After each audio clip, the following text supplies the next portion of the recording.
हर बात को सह जाना।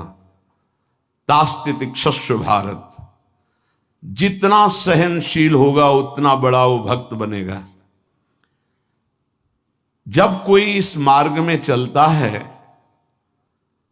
तो उसके सामने इस बात की परीक्षा आती है, तुम कितना सह सकते हो। जब आपको बुरा लगना ही बंद हो जाएगा तो आपको भगवान परमानंद प्रदान करेंगे। जब तक बुरा लगता है तब तक साधन करो और उस बुराई को सह जाओ। जो आपसे कोई गाली दे रहा है, अपमान कर रहा है, निंदा कर रहा है, या काम क्रोध लोभ कुछ भी, सह जाओ, चुप रहो, शांत रहो, सह जाओ। नहीं, किसी से कह देते हैं तो हृदय थोड़ा खाली हो जाता है, तो कहते हैं यहां नहीं होगा। रहीमन मन की मन व्यथा रखिए मन में गोए, ये दिव्य सिद्धांत है। कहू ते कछ दुख घटी होई, कहने से दुख कम हो जाता है। पर काहि कहो यह जान न कोई, पर किससे कहूं, इस बात को कौन जानेगा। तो रहीमन मन की मन व्यथा रखिए मन में गोए, सुनी ठलई हैं लोग सब बांट न ले है कोई। विनोद होने लगे, तुम्हारा मजाक बना देंगे लोग। सहनशील, बहुत गंभीर। वैसे भी साधुता की जब बातें आती है तो सहनशील, आशय, उदार, धीरज सहित विवेकी, जहां देखो तहां तितिक्षवः पहला शब्द है साधु के लक्षण का। यहां कह रहे हैं दो बातें भक्त की पहली पहचान। पहला, सहनशील कितना है।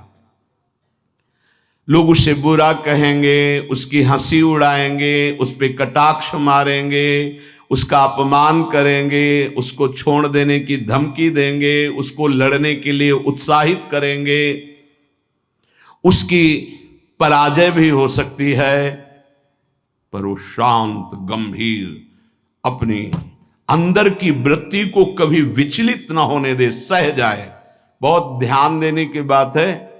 भजन करके उसे बचाना कठिन, बचा के पचाना कठिन। ये है भजन करना और उसको बचाना और उसको पचाना। आपको बुरा कहेंगे, पूज्य बाबा कह रहे, हंसी उड़ाएंगे, आपके कटाक्ष मारेंगे, बड़ा भजनानंदी बनता है, किसी से तो बात ही नहीं करता है, अपने को कुछ ज्यादा ही भगत समझते हैं क्या। ऐसे क्या क्या कटाक्ष करेंगे, आपको लड़ने के लिए उकसाएंगे, उत्साहित करेंगे कि आप लौट कर उनको जवाब दीजिए, लड़िए। वो ऐसा महसूस करवाएंगे कि आप हार गए, चुप हो गए, आप दब गए। चुप हो जाओ, हार जाओ, हरे को हरि नाम, मौन होकर चुपचाप सह जाओ। इस गुण से अध्यात्म की उन्नति बहुत जोर की होती है। सहिष्णु, सहनशीलता, तितिक्षा, इनको एक ही शब्द के पर्यायवाची है। सहत सहत बाढ़े भगत गृह तन गुरहित गार, सेवक जी महाराज कहते हैं। और जिसके अंदर सहनशीलता नहीं है तो वो केवल परमार्थ का आडंबर करेगा, स्वप्न में भी आध्यात्मिक उन्नति नहीं हो सकती। जागृत की तो बात जाने दो, पकड़ लीजिए। सबसे पहला लक्षण सहन करना। ये आप संकल्प कर ले कि जीवन में सब कुछ सहन करना है मुझे। जो सह गया सो साधु, जो टूट गया वो विषयी। यही बात हमको एक शराबी ने समझाई थी ब्रह्मावर्त बिठूर में। ए देखो, तिल तिल ये छवि काटी गई तो आज भगवान बन के पूज रही। ए बच्चा, टूटना नहीं। क्या भगवान का बाहरी स्वरूप था। वो बाहरी तो ऐसे मदिरा पान की एक लीला करते ही दिखाए, लेकिन जब उपदेश मिला तो प्रणाम करके अंदर सोचा भगवान न जाने किस स्वरूप में। और वो शब्द जीवन में नहीं भूला। खास बात होती कि जैसे ऐसे कोई बोल रहा है तो वो शब्द जीवन में नहीं भूला। ये टूटना नहीं, टूटना नहीं, कैसी भी परिस्थिति हो टूटना नहीं। यहां भी कह रहे जो सहिष्णु नहीं, सहनशील नहीं, वो आध्यात्मिक उन्नति जागृत की तो बात जाने दो, स्वप्न में भी नहीं होगी। कुछ नहीं हाथ लगता, आडंबर केवल रहता है। अतः भक्त को अधिक से अधिक नाम जप के द्वारा ये शक्ति बढ़ानी चाहिए सहन करने की। कितना भी कुछ भी अंदर कोई विकार, मनोवेग, वाणी वेग, उदर वेग, जनेन्द्रीय वेग, कोई भी वेग, सब चुपचाप सह जाओ। ये मार्ग है सहन करने का, सहन करने का। भगवत प्राप्ति का जो मार्ग है वो सहन करने का मार्ग है। शांत, अपने मन की बात किसी से भी मत कहो। कहो तो केवल प्रभु से कहो, अगर कहना ही है, नहीं तो कहने की जरूरत नहीं, वो देख रहे हैं, उन्हीं का विधान रचा हुआ है, उनसे क्या कहना। वो भोरी सखी का एक पद में है ना, दिल दे करके दिल की सुख दुख की बातें क्या कहना, जब दिल ही दे दिया तो क्या सुख दुख की बातें कहना। पहला तो ये हुआ सहिष्णु, सहनशीलता, और दूसरा नाम जप। ये दो से भक्त की पहचान, दो चीजें। निरंतर नाम जप हो रहा है कि नहीं, हर प्रकार के आक्रमण को आप सह रहे हैं कि नहीं, बस यही भक्ति की पहचान। और तो सब लक्षण आ ही जाते हैं। नाम में जितनी अधिक शक्ति है उतना कोई वर्णन ही नहीं कर सकता। इतनी अधिक अचिंत शक्ति नाम में है। नाम में जितना मन लगाओगे तो तुम्हारा मन निर्मल और तुम्हारा बल बढ़ता जाएगा और वो निर्बल होता जाएगा। दोनों बात समझ लो, मन निर्मल और निर्बल। निर्बल तुम्हारे अधीन। अभी क्या है, मन बलवान और हम उसके अधीन हैं, और मन मलिन तो हमको संसार में फंसा रहा है। नाम में जितना आपका भाव बनता जाएगा, श्रद्धा विश्वास बनता जाएगा, उतनी ही तुम नजदीक प्रभु के पहुंचते जाओगे। भजन करना कठिन, करके बचाना कठिन, पचाना एक सूत्र केवल, सब कुछ सहन करना है जीवन में। भूख प्यास गर्मी सर्दी, मान अपमान निंदा स्तुति, सब सहन करना, चुप शांत एकदम अंदर, और नाम जप। बस ये दो बहुत जोर की बात बाबा ने बताई कि सहनशीलता और नाम जप ये प्रधान दो गुण हैं जिससे भक्त की पहचान होती। तो हम अंदर अपने करें, दूसरों पे नहीं, अपने अंदर कितना नाम जप कर रहा, हम कितना सहनशील है। जब नई नई अवस्था में साधन में आए थे तो ये मनाते थे कि कोई अपमान करे, देखे कैसा लगेगा। कोई अपमान करे, फिर भगवान ने बड़ी कृपा की, बहुत अच्छे अच्छे शब्दों के स्वागत हुई, तो हृदय में भी अब कैसा लग रहा है। एक समय ऐसे सीधे गंगा के किनारे जा, सामने से बड़ी गालियां और बड़े कटु वाक्य, ऐसे वैसे क्या क्या बातें, शांत एकदम चुप। कैसा लगा। मांगते थे कि प्रभु कभी अपमान हो तो कैसा लगेगा, कैसा लगा, शांत मन। हाँ चलो ठीक है, आगे चलो। भगवान कृपा करके देते हैं। संत जन इसी से समझते कि हमारे ऊपर कितनी कृपा है। जब हमारा कोई अपमान करे, हमें गुस्सा ना आवे, कोई विकार हमारे अंदर आवे, गलत चेष्टा ना हो, उसको सह गए, तब बड़ी कृपा श्री भगवान की हमारे ऊपर है। संसार का चिंतन तो सारी दुनिया करती है, यदि भक्त भी संसार का चिंतन है तो किस बात का भक्त है। अगर दो चीजें लानी है, सहनशीलता और निरंतर भजन, तो ये 6 साधन हैं।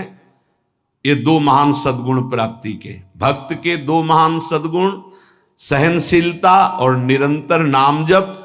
अगर ये बात तुम्हें लानी है तो ये 6 साधन पूज्यपाद उड़िया बाबा जी महाराज बता रहे हैं। पहला, हल्का भोजन। पहला प्रहार भोजन पर किया है, और सच्ची बात है, और आप लोग भी अनुभव किए होंगे अगर भजन में चित्तवृत्ति लगाए हैं। पेट में वजन ज्यादा, भजन कम। देख लो, आप खुद देख लो। हल्का भोजन, इतना हल्का कि आप भोजन पाकर बैठे और आपको महसूस ना हो कि आपके पेट में वजन है, इतना भोजन पाया। होता है जैसे 5 रोटी पाने की आपके पेट में क्षमता है तो 3 पाए, 5 पाने की क्षमता 7 पा गए, तब तो फिर 7.5 ही शनिचर आ ही जाएगा बुद्धि में, नहीं आ जाएगा। बिल्कुल प्रमाद आ जाता है, पक्का प्रमाद आ जाता है। धन्यवाद है उन उपासकों को जो एक दिनचर्या में रहते हैं। हाँ ठीक है, 1 चम्मच खीर डाल दीजिए, 1 पीस से डाल, बस दोबारा हमसे मत पूछना, बस वो अपनी निष्ठा में रहते हैं। ये आहार विहार ही भजन में सबसे ज्यादा सहयोगी है और बाधक भी है। हल्का भोजन लिख रहे हैं बाबा, हल्का भोजन मतलब सुपाच्य भोजन और आधा पेट भोजन। एक दिन चर्चा हुई थी, अगर याद हो पीछे, 400 ग्राम अन्न में 24 घंटे में बहुत स्वस्थ शरीर रह सकता है। केवल रसेंद्री फंसाए है, रसेंद्री। हमें लगता है कि अगर हमें जीवन उछाल उत्साहित और बहुत सात्विक रखना है तो हल्का भोजन। दूसरी बात, प्राण संयम। ये जो बहुत जल्दी जल्दी श्वासें चलती हैं, इससे भजन में बड़ा बाधा पड़ती है। एक आराम से श्वास खींचिए, कितनी बार राधा नाम जपते हैं, फिर आराम से छोड़िए, कितनी बार छोड़ते हैं। प्राणों का संयम आवश्यक है, इसलिए 2-3 प्राण वायु का संशोधन की प्रक्रियाएं हैं जिनको सबको करना चाहिए। ये प्राणायाम के अंतर्गत नहीं, हम भजन की बात कर रहे हैं। आराम से बैठ जाओ, ऐसे दोनों स्वरों से वायु खींचो, कोई हाथ वाथ लगाने की जरूरत नहीं, पूरी खींचाओ और एकदम छोड़ दो। 7 बार किया एक बार में, 4 बार ऐसा करो, आप देखना एक ये प्रक्रिया है, कोई हाथ लगाने की जरूरत नहीं। प्राणवायु का संशोधन, खींचा, रोक लिया, नाम जप कर रहे हैं, एकदम प्राण व्याकुल, छोड़ दिया। एक ये है आंतरिक कुंभक और एक बाह्य कुंभक, खाली किया, नाम जप करे बैठे, फिर तुरंत खाली किया, फिर रोक लिया, इसे बाय 3 बस कर लीजिए आप देखिए आपके फेफड़े, आपकी छाती, आपका प्राण संयम। कोई हम ये नहीं कह रहे ऐसे ऐसे करने की, और ये मात्र 2-2 मिनट का अभ्यास कर लीजिए, क्या जाता है ऐसे आराम से बैठ के, कोई जान भी नहीं रहा कि आप प्राणवायु का संशोधन कर रहे हैं। पर मेरुदंड सीधी होनी चाहिए।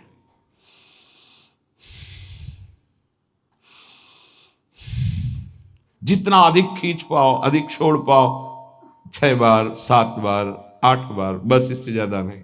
और ये 4 बार दिन में, एक बाह्य कुंभक, एक आंतरिक कुंभक, ये 5-5 बार कर ली। आप देख लीजिए आपका प्राणवायु कितना, जितना प्राणवायु पवित्र होगी उतनी सुंदर अन्न पाचन क्रिया होगी, और उतना ही आपके मस्तिष्क में एक गुदगुदाहट सी, ध्यान करने की इच्छा होगी।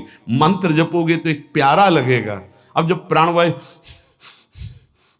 किसी के देखो ना, एकदम अगर एकांत कमरे में हो तो ऐसा लग रहा है जैसे धौंकनी चल रही, क्योंकि स्थूल प्राणवायु है, उसकी आवाज अलग ही सुनाई देगी। प्राणवायु का संयम, भोजन हल्का और प्राणवायु संशोधन कृपया जरूर करें, चाहे वृद्ध शरीर हो चाहे जवान शरीर हो, ये जरूरी है प्राणवायु का संशोधन।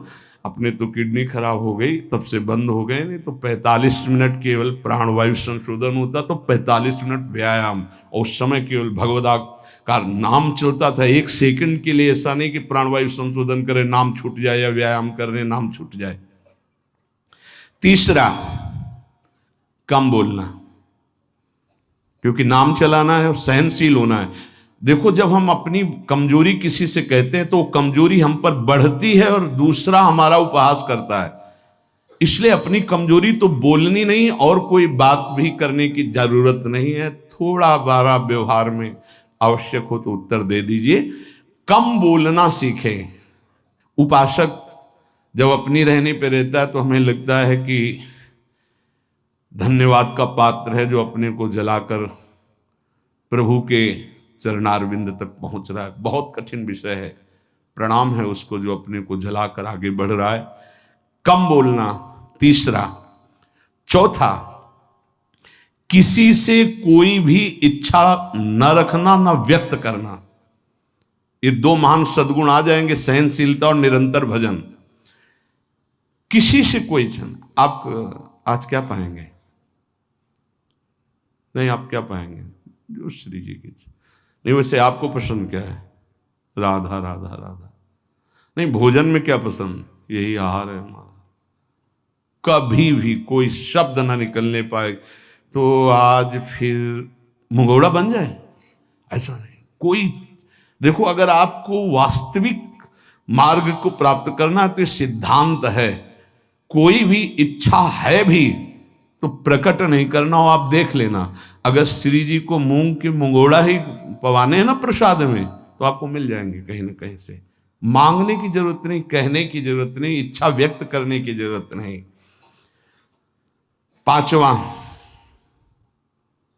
जो इंद्री बहुत लालायित हो गई और उसका विषय आ गया हो तो उसका संसर्ग ना होने देना।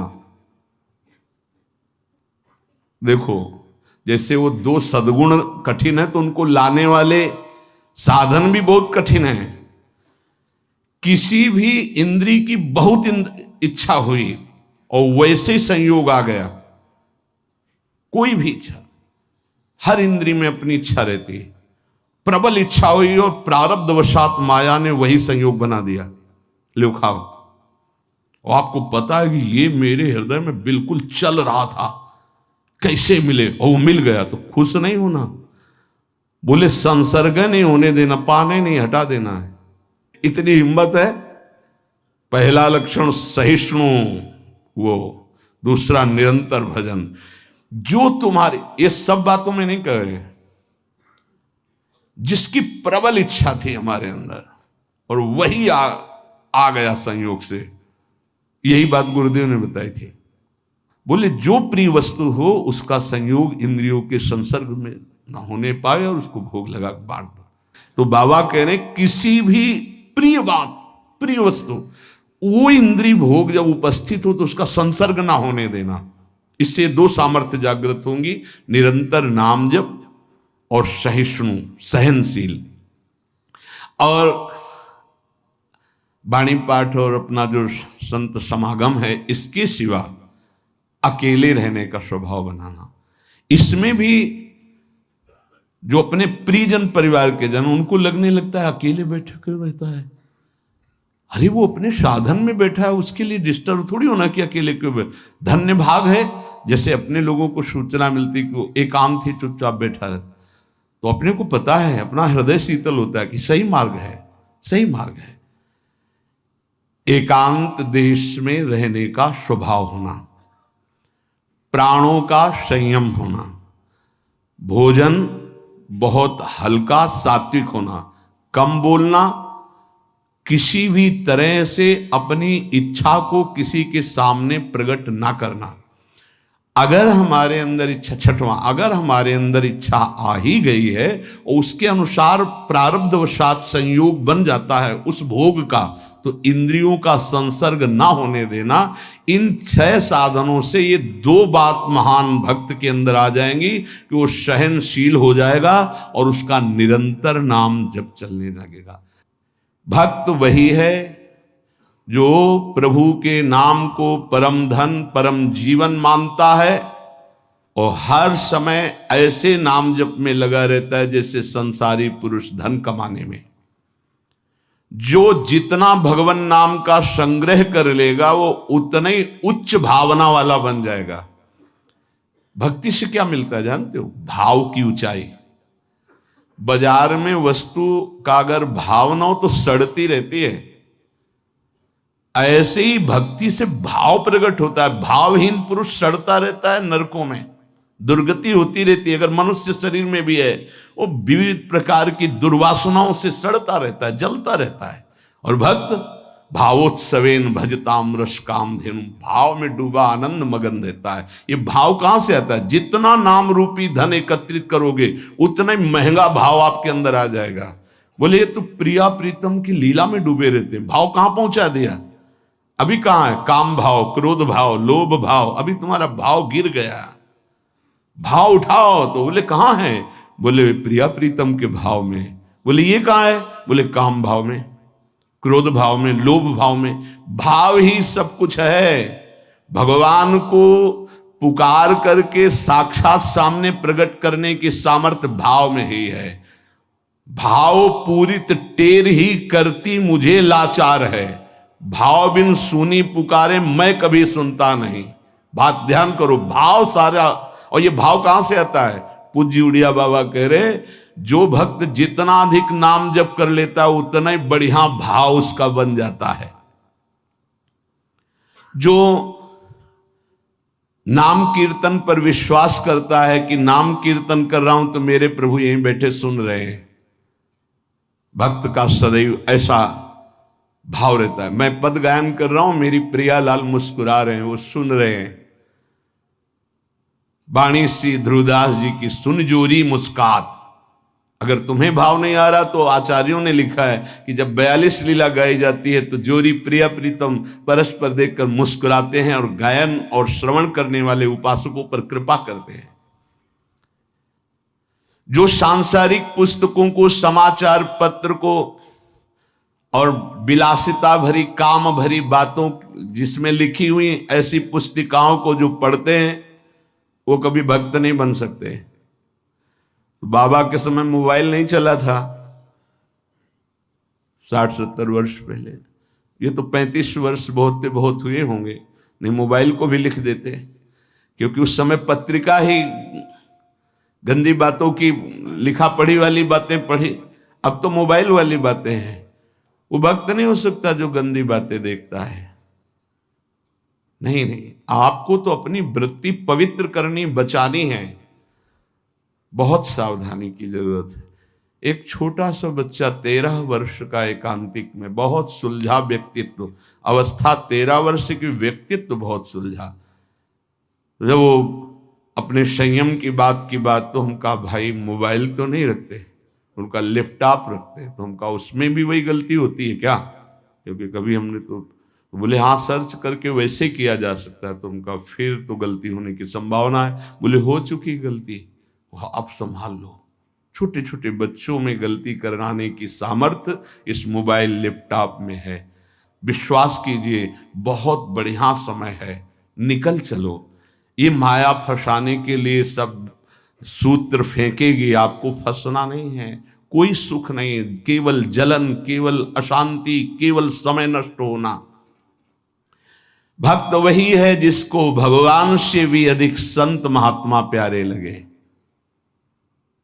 सातों सम मुहिमे जग देखा, भगवान श्री राम कह रहे हैं सबरी जी के सामने, सातों सम मुहिमे जग देखा, मोते अधिक संत। पूज्य बाबा कह रहे हैं भक्त वही जिसे संत, भक्त, महात्मा भगवान से भी बढ़कर प्यारे लगे। आज राम जी के प्यारे हमें मिल गए, आज श्याम जी के प्यारे में, आज प्रियाजू के प्यारे मिल गए। वैकुंठ प्रिय दर्शना दुर्लभो मानुषो देहो देहि नाम क्षण भंगु रहा, तत्रापि दुर्लभम मन्येत वैकुंठ प्रिय दर्शनम। आहा, भगवान के प्यारों के दर्शन प्राप्त होना। भक्त वही है जिसकी जिह्वा हर समय नाम जप में लगी रहती है और बातों के लिए वो मूक हो गई है। नारायण हरि भजन में पांचों न सुहाग, जो सच्चाई से मार्ग में चल रहा उसको अच्छा ही नहीं लगता। विषय भोग, निद्रा, हंसी, जगत प्रीति, बहु बात नहीं अच्छा लगता। भक्त वही है जो अपने चित्त को सुरक्षित रखता है। लोग और सब बाहरी वस्तुओं को सुरक्षित रखने की चेष्टा करते हैं पर चित्त को गंदा कर देते हैं। गंदा चित्त, गलत चिंतन। भक्त बाहरी वस्तुओं की सुरक्षा हो, चाहे आग लग जाए, लेकिन चित्त में सुरक्षा में कोई फर्क ना पड़े। चित्त हमारा चित्तचूर के चिंतन में लगा रहे। जहां तक बन सके अपने चित्त को बचाने की कोशिश करो। साधक अपने चित्त को सुरक्षित रहता है, अपने चिंतन को सुरक्षित रखता है। वही साधक है जो चिंतन को सुरक्षित रखे, और कोई परवाह नहीं सुरक्षा रहे या ना रहे। चित्त सुरक्षित है तो निरंतर चिंतन का प्रभाव भगवत साक्षात्कार करा देगा। भक्त वही है जो प्रभु से केवल प्रभु को मांगता है। ध्यान दीजिए, भक्त वही है जो प्रभु से केवल प्रभु मांगता है कि आप चाहिए आप, हमें और कुछ नहीं चाहिए, बस आप मेरे हैं, मैं ऐसा मस्त रहूं, बस ये हमें चाहिए और कुछ नहीं। आप से आप चाहिए, बस आपसे आपकी माया का कुछ नहीं चाहिए, आप चाहिए। भक्त वही है जो भारी विपत्ति काल में किसी भी व्यक्ति का सहारा न लेकर इष्ट के भरोसे रहता है। ये बहुत कठिन बात है।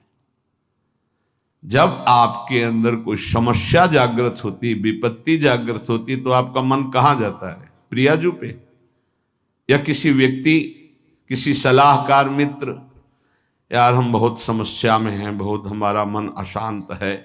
नहीं, नहीं कहना। प्रभु की छवि लो और छाती से लगा के उनसे बात करो, हमारा चित्त बहुत अशांत है, प्यारे आप संभाल लो। या बाहरी कोई विपत्ति है तो आप बात करके देखो ना कभी, पर भाव नहीं है तो बताया नहीं। फिर वो भाव बिन सुनी पुकारे मैं कभी सुनता नहीं, इसीलिए नाम जप से भाव का जागरण होता है। भाव से यदि पुकारे तो हमने सेकंड में परिवर्तन होते हुए देखा। 1 सेकंड में परिस्थिति का परिवर्तन, 1 सेकंड में